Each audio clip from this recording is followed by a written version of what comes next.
अस्सलाम वालेकुम students, welcome back to my YouTube channel. This is Mohammad Waseem here. अच्छा जी, हम बात करें यूनिवर्सिटी ऑफ वेरोना की एक और फुली फंड स्कॉलरशिप वीडियो आप लोगों के लिए, जिसमें आप पीएचडी स्कॉलरशिप्स के लिए यहाँ पे अप्लाई कर सकते हैं।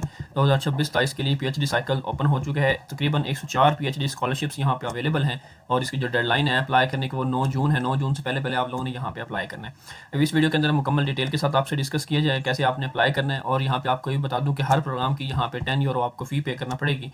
10 यूरो फ़ी रिक्वायर्ड होगी तो आप एप्लीकेशन कंप्लीट कर पाएंगे। ठीक है जी, यहाँ पे उसने लिखा हुआ है, कहता है आप इस प्रोसेस के लिए इंक्लूड होने के लिए 10 यूरो आपको फ़ीस पे करना पड़ेगी। ठीक है जी, और आप 3 मैक्सिमम प्रोग्राम में अप्लाई कर सकते हैं। तीनों की अलग अलग फ़ीस आप जो है ना वो पे करेंगे। साथ में स्कॉलरशिप की बात करें तो यहाँ पे कहता है जी आपकी इतनी 17,602 जो है ना यूरो पर ये स्कॉलरशिप आपको अवेलेबल होती है। बाकी कुछ टैक्सेस वगैरह वो भी इंक्लूड होते हैं, उसकी डिटेल भी उन्होंने नीचे मेंशन कर दी है।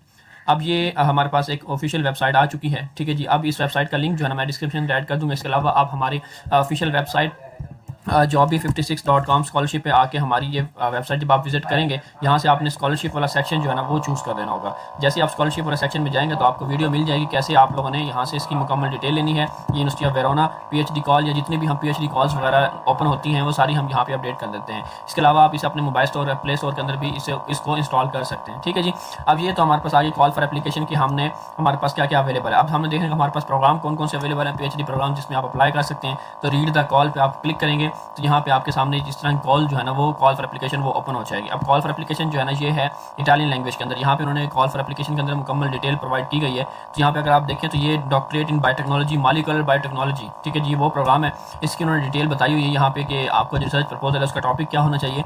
इसको आपने गूगल ट्रांसलेटर का यूज़ कर लेना है। यहाँ पे उसने इटालियन के अंदर लिखा हुआ है लेकिन आपने इसको गूगल ट्रांसलेटर का इस्तेमाल कर लेना है। और यहाँ पे ये भी बताया कौन कौन से कोर्सेज स्टूडेंट अगर इंडस्ट्रियल एनवायरमेंटल साइंस वाले, बायोमेडिकल साइंस, प्लांट साइंस और प्लांट साइंसेज अगर आपका ये प्रोग्राम था मास्टर्स में तो आप यहाँ पे एलिजिबल, आप यहाँ पे अप्लाई कर सकते हैं। कौन कौन से डॉक्यूमेंट रिक्वायर्ड होंगे। ठीक है जी, आपका इंटरव्यू होगा जी, इंटरव्यू की डेट 6 जुलाई ठीक है 2026 को आपको इंटरव्यू कंडक्ट किया जाएगा। बाकी इसको जो भी आपका प्रोग्राम हो उसको आपने ट्रांसलेट कर लेना है। ठीक है, प्रोग्राम आपने कहाँ से देखना है उसने नीचे ये भी बताया हुआ है। ये कुछ टॉपिक्स बताए हुए हैं रिसर्च प्रपोजल वगैरह के लिए और CV आपको बताई गई है। यहाँ पे उसने बताया है कि यहाँ पे मैक्सिमम किस चीज़ के कितने मार्क्स होंगे। आपकी बैचलर जो मास्टर्स की डिग्री उसके 20 मार्क्स होंगे। ठीक है जी, फिर उसने यहाँ पे टेस्ट या कुछ इस तरह की चीज़ में लिखी हुई है। CV के 15 मार्क्स हैं, लेटर डिमोटिवेशन के 5 मार्क्स हैं, ठीक है, पब्लिकेशन के 5 मार्क्स हैं।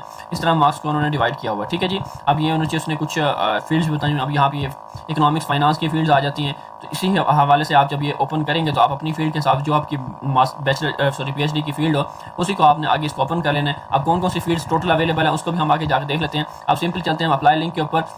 अप्लाई लिंक या तो आप वेबसाइट से ले सकते हैं। इसके अलावा आप यहाँ से ये जो एप्लीकेशन PhD वाला पेज है तो यहाँ से भी आपको ओपन हो जाएगा। अब ये इस तरह का आपके पास सामने पेज ओपन होगा। जैसे ये पेज ओपन होगा सबसे पहले आपने खुद को करना है रजिस्टर करने के लिए यहाँ पे आपने रजिस्टर पे क्लिक कर लेना है। अब जैसे आप रजिस्टर पे क्लिक करते हैं तो आपको इस तरह कुछ पेज दिखाई देता है, नया पेज ओपन हो जाता है। तो हम अपनी पर्सनल डिटेल वगैरह ऐड करते हैं सारी। ठीक है, ऐड करने के बाद जो है ना हम खुद को क्या करेंगे जी, यहाँ पे रजिस्ट्रेशन यहाँ पे क्लिक कर लेते हैं। अब यहाँ से हमने सबसे पहले आई डिक्लेयर फॉरेन स्टूडेंट अवांती पे क्लिक किया। अब बेसिक जो इन्फॉर्मेशन मैं आपको बताता हूँ, यहाँ पे देखिए नेम सर नेम अपनी डिटेल ऐड करेंगे। टैक्स ID कोड वाला बॉक्स खाली छोड़ देंगे। ठीक है जी, और ये इसको बाकी सारा फिल करने के बाद इसको खाली छोड़ देंगे और अवांती पे क्लिक कर देंगे तो ऑटोमेटिकली यहाँ पे फिल हो जाएगा। फिर दोबारा अवांती पे क्लिक करेंगे, अब रेजिडेंस डिटेल और पासवर्ड वगैरह सेट करके आप दोबारा फिर लॉगिन कर लेंगे। तो ये रजिस्ट्रेशन प्रोसेस बहुत सिंपल स्मूथ होता है, ये आप लोगों ने खुद कर लेना। इसको मैं अभी स्किप कर दूंगा तो हम सिंपल चलेंगे। और चेक करना है। ठीक है जी, यहाँ पे टैक्स रिफंड्स वगैरह का और स्कॉलरशिप का यहाँ पे उसने अमाउंट बताया। तो हम यहाँ से अगर आप अपनी बैंक की डिटेल ऐड करना चाहें तो यहाँ से बैंक ट्रांसफर रिफंड अगर आपको लगता है कि मैं ये वाला बैंक यूज़ कर सकता हूँ, ठीक है, फर्दर फ्यूचर के लिए, तो मेरा नहीं ख्याल कि आप इसको यूज़ कर सकते हैं। तो इसलिए बेहतर जो ऑप्शन है आपके लिए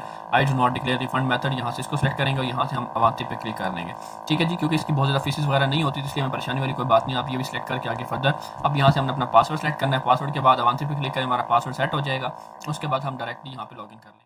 रजिस्ट्रेशन कर लिए, पासवर्ड सेट कर लिया, उसके बाद लॉगिन हो चुके हैं। अब लॉगिन होने के बाद यहाँ से मेन्यू पे क्लिक करेंगे। यहाँ पे दोबारा भी अगर आप लॉगिन नहीं हुए किसी भी वजह से आपको लगता है तो आप दोबारा लॉगिन पे जाके यहाँ पे लॉगिन पे क्लिक कर सकते हैं। तो जैसे आप लॉगिन पे क्लिक करेंगे तो आपके पास लॉगिन वाला पेज ओपन हो जाएगा। या तो लॉगिन वाला पेज ओपन हो जाएगा या ऑटोमेटिकली आपका क्या हो जाएगा, ये देखिए जी लॉगिन हो चुका है, मेरा नाम शो हो रहा है। ठीक है, मैंने लॉगिन पे क्लिक किया।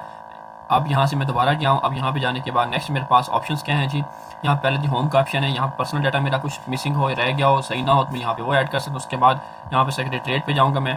सेक्रेटरीट पे जाने के बाद यहाँ पे सबसे पहले आपका ऑप्शन नजर आ रहा है सेकंड वाला एडमिशन कंपटीशन। इस एडमिशन कंपटीशन पे आपने क्लिक करना है। उसके बाद रजिस्ट्रेशन फॉर एडमिशन कंपटीशन यहाँ पे क्लिक कर लेना है।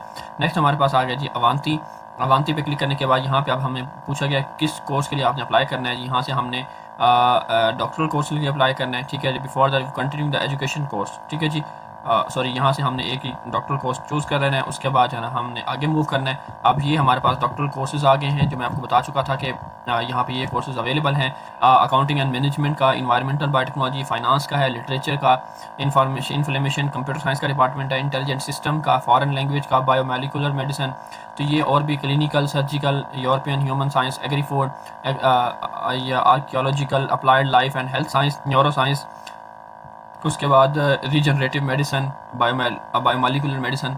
ठीक है जी, तमाम प्रोग्राम्स यहाँ पे अवेलेबल हैं। आप इस प्रोग्राम में अप्लाई कर सकते हैं। इसमें से आपको ये प्रोग्राम जो है ना यहाँ पे चूज़ कर सकते हैं। चूज़ करने के बाद जो हमारा रेलेवेंट प्रोग्राम होगा उसको करने के बाद हमने यहाँ से प्रोग्राम चूज़ किया, कन्फर्म एंड कंटिन्यू पे क्लिक किया। ये हमारी फर्दर डिटेल आ गई। डिटेल को देखने के बाद हर चीज़ ओके है, सब चीज़ें देखने के बाद जो है हम यहाँ पे कंफर्म पे क्लिक करेंगे। अब कंफर्म पे क्लिक करने के बाद हमारे पास कुछ इस तरह की डिटेल आ गई है। डिटेल को देखने के बाद यहाँ पे हमने अगेन अवांती पे क्लिक किया। ठीक है जी, अब यहाँ पे further next confirm and continue पे क्लिक कर देंगे। अब कंफर्म एंड कंटिन्यू पे जाने के बाद यहाँ पे कुछ फर्दर डाउन आते हैं। यहाँ पे उसने पूछा हुआ है हमने लिस्ट ऑफ क्वालिफिकेशन। अब हमने यहाँ से अपनी क्वालिफिकेशन की डिटेल जो है ना वो ऐड करनी है। अब यहाँ पे हमारा जो बेस्ट सूटेबल ऑप्शन है हमारा वो फॉरेन टाइटल वाला है। ठीक है जी, यहाँ पे हमने अपना फॉरेन टाइटल पे क्लिक कर लेना है। अब फॉरेन टाइटल पे क्लिक करने के बाद यहाँ पे हमारी डिग्री अचीव हो चुकी है, हम वो क्लिक करेंगे। अचीव होने के बाद हमने अपनी नेशन सेलेक्ट की कि हम किस नेशन से हमारी जो है डिग्री किस कंट्री से हुई अचीव, हमने उसको यहाँ से चूज़ कर दिया। अब यहाँ से चूज़ करने के बाद हम अपने कंट्री का नाम यहाँ से अपना सेलेक्ट कर लिया। उसके बाद यहाँ पे कहता है जी आपने अपनी यूनिवर्सिटी का नाम सेलेक्ट करना है। यहाँ पे हम आएंगे, ड्रॉप डाउन मेन्यू में यूनिवर्सिटीज़ का नाम सेलेक्ट करेंगे। इसमें से अगर कोई हमारी यूनिवर्सिटी है तो ठीक है, अगर यूनिवर्सिटी यहाँ पे शामिल नहीं है तो हम नॉट लिस्टेड पे क्लिक कर देंगे। ठीक है जी, यूनिवर्सिटी का नाम ऐड कर देंगे और नॉट लिस्टेड में आ रहा है। टाइटल चूज़ करेंगे, मास्टर ऑफ साइंस है, आर्ट्स है। ठीक है जी, इसके अलावा अगर आप कोई और अदर भी चूज़ कर सकते हैं। Title of free description, masters degree का टाइटल क्या है कि आपकी कौन सी मास्टर डिग्री है, कोर्स ऑफ स्टडी का नाम क्या है। ठीक है जी, ड्यूरेशन ऑफ ईयर 2 ईयर होता है। डेट ऑफ अचीवमेंट आप देख सकते हैं कि कौन सी डेट को आपकी जो मास्टर्स की डिग्री है वो अचीव हुई है वो लिखेंगे। ईयर ऑफ अचीवमेंट हम यहाँ पे मेंशन कर देते हैं। मेंशन करने के बाद अपनी यहाँ पे आपने अपना जीपीए जो है ना वो 1 to 10 स्केल में चेंज करें। आप गूगल का यूज़ कर सकते हैं, चैट जीपीटी का भी यूज़ कर सकते हैं। तो इस तरह आपकी जो है ना चेंज हो जाएगी। इस तरह लिखने के बाद आप लोगों ने प्रोसीड पे क्लिक करना है। जैसे ही प्रोसीड पे क्लिक करते हैं यहाँ पे कहता है जी title is not selected in the encourage description, only use for the title is not selected in the encourage list. So हम यहाँ से सॉरी ये मास्टर्स का टाइटल पूछा जाता है। अगर हम यहाँ से अदर सेलेक्ट करें तो हम अपना यहाँ पे चूज़ कर सकते हैं, अदरवाइज हमने यहाँ से मास्टर ऑफ आर्ट्स जो भी एक चूज़ कर दिया वो इनफ हो जाएगा। उसके बाद हम जाते हैं जी प्रोसीडिंग पे। प्रोसीडिंग पे जाने के बाद हमारे पास नेक्स्ट पेज इस तरह का ओपन हो जाता है। हम यहाँ से इंसर्ट अटैचमेंट पे क्लिक करेंगे। अब यहाँ पे इंसर्ट अटैचमेंट में हमने क्या टाइटल लिखना है, ट्रांसक्रिप्ट हमने लिखी यहाँ पे, और उसकी डिस्क्रिप्शन दें, डिग्री का नाम लिखें। यहाँ से अटैच फाइल पे जाएँ। फाइल पे जाने के बाद आपने एक फ़ाइल यहाँ से लेनी है और यहाँ पे आपने अपडेट कर देनी। ये फाइल अपलोड हुई, हमने कोई भी रैंडम एक फ़ाइल ली है। अवांती पे क्लिक किया, ये जी हमारी जो ट्रांसक्रिप्ट है वो ऐड होगी। उसके बाद डिग्री भी इस तरह ऐड कर सकते हैं। ऐड करने के बाद आपने अवांती पे क्लिक करना है। आप अपनी बैचलर की भी डिटेल यहाँ पे ऐड कर सकते हैं, डिग्रीज वगैरह। फिलहाल तो मास्टर्स की ऐड करें। उसके बाद आप नेक्स्ट प्रोसीडिंग पे क्लिक कर दीजिए। हमारा फॉरेन टाइटल वाला ग्रीन हो गया टिक। अब ग्रीन टिक होने के बाद यहाँ पे उसने पूछा हुआ ये डॉक्यूमेंट जो है ना आपको कंपलसरी है। कहता जी यहाँ पे आप एक तो आपको पासपोर्ट मैंडेटरी है, अटैच पे हम क्लिक करते हैं, अवांती पे क्लिक करते हैं। अवांती पे क्लिक करने के बाद यहाँ से हमने एक अपना सबसे पहले जो पासपोर्ट है वो उसकी एक फ़ाइल अटैच करना ज़रूरी है।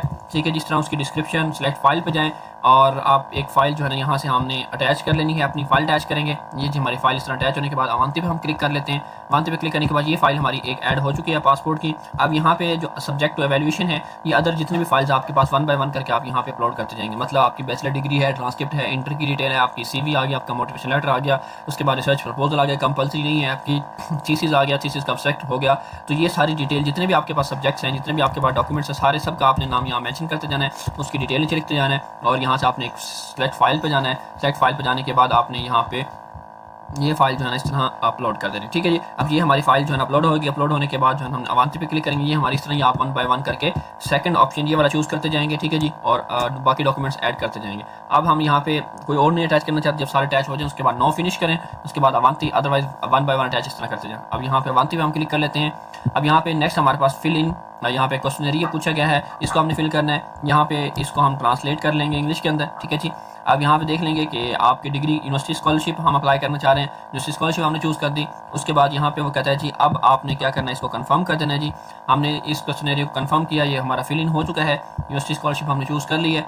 ठीक है जी, और अब नेक्स्ट यहाँ पर स्कॉलरशिप भी हमने साथ साथ चूज़ करते जाना। उसके बाद फाइनल कंफर्मेशन देंगे जी। यहाँ से फाइनल कंफर्मेशन पे हमने क्लिक करना है तो हमारी एप्लीकेशन ऑलमोस्ट कंप्लीट हो जाएगी। उसके बाद बात आएगी हमारी एप्लीकेशन फ़ी की, ठीक है जी। ये फाइनल कंफर्मेशन आ गई। फाइनल कंफर्मेशन के बाद हमारी एप्लीकेशन जो है ना वो सब्जेक्ट यहाँ पे वो देखें जी, contest has ended, click the print receipt and registration receipt. आप यहाँ पे आपकी ऑनलाइन रजिस्ट्रेशन फाइनल हो चुकी है। उसके अलावा आप जो काम रह गया आप प्रिंट रिसेप्ट भी कर सकते हैं। और यहाँ से आप पेमेंट वाले सेक्शन पे जाएंगे। आप पेमेंट वाले सेक्शन पे जाने के बाद हमारे पास सिंपली हमारी पेमेंट डिटेल आ जाएगी। यहाँ पे टैक्स लिस्ट पे आ गए। अब यहाँ पे दोबारा आप क्लिक करेंगे और यहाँ से आप देखेंगे कि आपको पेमेंट का सेक्शन, यहाँ से हम पेमेंट का सेक्शन देख लेते हैं कि हमें कहाँ से मिलता है।